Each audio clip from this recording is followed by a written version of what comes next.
Hello all, this is Halloween, and if you love cemeteries and haunted history as much as I do, you may want to subscribe because I'm going to be taking you somewhere new every week. Today, I will be taking you to the American Legion Cemetery in Tampa. Now, being that this is our circus-themed February, there's a man I want to introduce you to. His name is Rondo Hatton.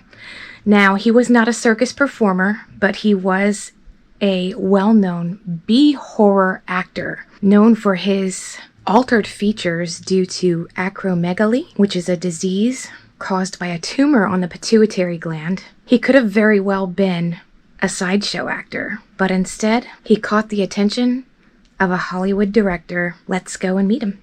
I'm here at the American Legion Cemetery, and I had to actually get in from the other side. From the Kennedy side, it looks like it's closed. There's cones and rope that you can't get in, so you would have to come in on the Roland Street side of the cemetery, and this part is called the Hopewell Church Cemetery. Let's go in and see what we can see. This is a small cemetery, only probably 3 acres of land, but very well kept. You know, it's a military cemetery, and it looks like this half is actually a different part that belongs to the church. But there are veterans also buried in this part of the cemetery as well. I was just looking at this headstone over here. There's another Callie spelled just like my name. I took a still shot of it. But yeah, I've been seeing some Callies. It's not a real common name, so I kind of get excited when I see other Callies. But maybe we're related. Just kidding. The last name's different, but Callie goes way back, evidently, because these are older burials that I usually see my name on, so pretty cool. Now on this side of the cemetery, as you can see, there are a lot of the taller headstones, which I love. They're always very unique, and some of them are really cool. They also have a lot of the ledgers and flat headstones back here, but there's a little more personality back in this area than there is at your typical military burial grounds. You know, they have the classic headstones that are all uniform, basically. It looks really nice, though. It looks very nice when you see them all, like if you go to a really big national cemetery and you see them all lined up in perfect rows. It looks beautiful. I went to school with a Jesse King, but he wasn't born in 1884. And this looks like, this is Jessie, which is probably a female. I wonder if that's a family name, if they're any relation to the ones I went to school with here in Tampa. Possible. Oh, this is a little baby ledger. Oh. Betty Jean Barnes, 1932, passed in 1933. I don't believe I've seen ledgers that small. I guess I have. This one looks different somehow. Alright, I'm just gonna walk through the cemetery here. There's another couple that were here visiting a loved one, so didn't want to interfere with that. There are some Culbreaths buried here, which, if you're from Tampa, or if you know of Tampa neighborhoods at all, Culbreath Isles is a very rich neighborhood here in South Tampa. And I'm wondering if these Culbreaths are kin to Culbreath Isles' namesake. That'd be interesting to know. I bet they are, because there's 3 buried here, or 4 buried here. Because over here, there's Millar's plot, but Mary was a Culbreath. And he was in World War II, a captain of World War II. Wow. I found more Culbreaths. This has to be the South Tampa pioneer family, the Culbreaths. They go way back to the mid-1800s, and their tombstones are just phenomenal. There's a Sally Culbreath, spelled like my name, but with an S. That's kind of cool. Yeah. These are really beautiful. And there's even more Culbreaths right over here. Yeah, if you're headed down just off of West Shore, you'll run into Culbreath Isles, which has some of the nicer homes here in South Tampa. It's really beautiful. Really. Oh, here's a bunch of them here too. I think the people that were here might have been Culbreaths. These are all Culbreaths here. Wow. And here's more Kings. So if your last name is Culbreath or King and you're from the Tampa area, you probably have loved ones here.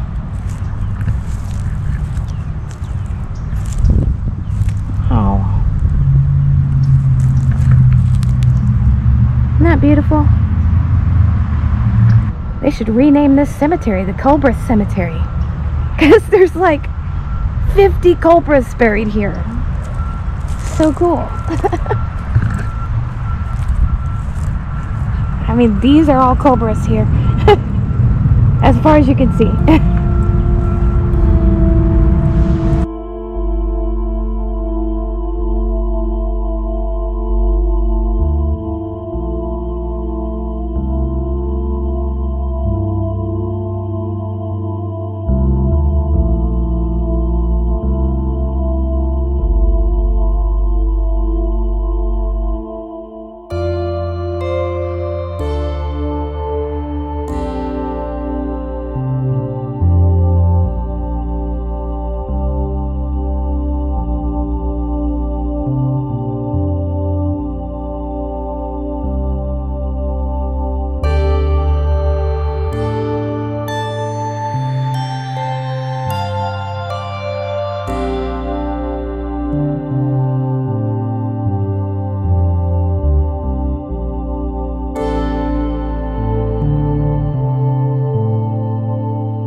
This part of the cemetery is definitely a pioneer portion of the cemetery. I've seen Walker, King, Barnes, Pate, but a lot of Culbreaths, which is exciting. It's kind of exciting. I only wish that I'd have known that there were so many Culbreaths here. I would have done a little bit more research on the Culbreaths, but I would imagine since there's a neighborhood here in Tampa named for them, that they probably did a lot of work in the early pioneer days of Tampa, the early settler days of Tampa, and are a sizable part of Tampa history. So I'm gonna find Rondo Hatton. He's up near the cemetery gate somewhere, so let's go see him. It is a beautiful sunny day and it's warm outside, so make sure when you come you're prepared for that, because on this side of the cemetery there's really not a lot of shade, so you're gonna need to dress accordingly. I found him. Here he is, Rondo Hatton. He's got some flowers there. I think he gets visited pretty frequently, being his celebrity status. But he was born in 1894 in Hagerstown, Maryland. Hagerstown, Maryland, maybe. Died in 1946 in Beverly Hills, California. Rondo's parents were actually school teachers in Maryland, and then in 1912, they moved to Tampa to join a family business. Rondo was a senior in high school at the time and was very popular and said to be a good athlete, especially in football. After high school, Rondo joined the Florida National Guard, and during his military service, he was led into the battle in the Mexican Border War and then to France in World War I. While he was in France, he was exposed to mustard gas and hospitalized for lung injury and then medically discharged from service with a pension. He then returned back to Tampa, became a sports reporter for the Tampa Tribune until 1936 when he moved to Hollywood. And that was where he would spend the rest of his life. Rondo had developed a condition called acromegaly, a disorder of the pituitary gland, which causes the deformation of the bones in the head, hands, and feet, and internal and external soft tissue. The way I understand it is the body resumes production of the growth hormone, causing physical features to become ill-proportionate to what the already matured skeletal structure will allow. Some say that Rondo's acromegaly was caused by his encounter with the poisonous gas, while others cling to the more scientific explanation that the disease itself is caused by a tumor on the pituitary gland. Rondo's increasing disfigurement got him attention from film director Henry King, who at the time was filming a movie called Hell Harbor in 1930 right here in Tampa. Being a reporter, Rondo had been covering the filming, and King offered him a role, thus kicking off his brief but iconic horror film career. Known as the monster who needed no makeup, Rondo appeared in several B-horror movies, including The Brute Man, The Creeper, The Spider Woman Strikes Back, House of Horrors, The Pearl of Death, and many other films for which he was not credited. His condition caused multiple related health problems, including diabetes and loss of sight. Rondo died of a heart attack at age 51. Now, despite his ever-growing features, he was only 5'9", so 5'9", and he had these very large facial features and his hands and feet. So I decided to put him into my, my sort of carnival month here in February, because he very much could have become kind of a sideshow freak because of his disfigurements. But he became a Hollywood horror film star. He'd always been active with the Tampa American Legion and requested that he be buried in this cemetery when he knew he didn't have much time left. So if you are a lover of horror films, you can definitely come and visit Rondo here at the American Legion Cemetery. My knee is still not good, and I'm kind of wobbling around here and I'm starting to get a little hangry. So I'm going to be leaving the cemetery now. I hope you enjoyed it.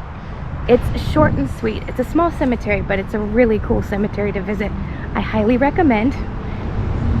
Let's go get a bite to eat. We're here at the Green Iguana. If you have not been, it is a South Tampa staple, and this is the location of the original Green Iguana. The food's pretty good. It's a great atmosphere. I highly recommend if you're visiting South Tampa.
so much for joining me again today. Wow, what an amazing man, Rondo Hatton. At the very least, someone who is extremely admirable. He achieved self-actualization on many different levels. A star athlete in high school, going on to a great and a long career with the Tampa Tribune as a reporter, and then from there becoming a B-list horror movie actor and moving to Beverly Hills and being among all the Hollywood stars. I mean, he's really pretty awesome. Hope you loved today's episode. Please remember to like, subscribe, and share. And I'll see you next time.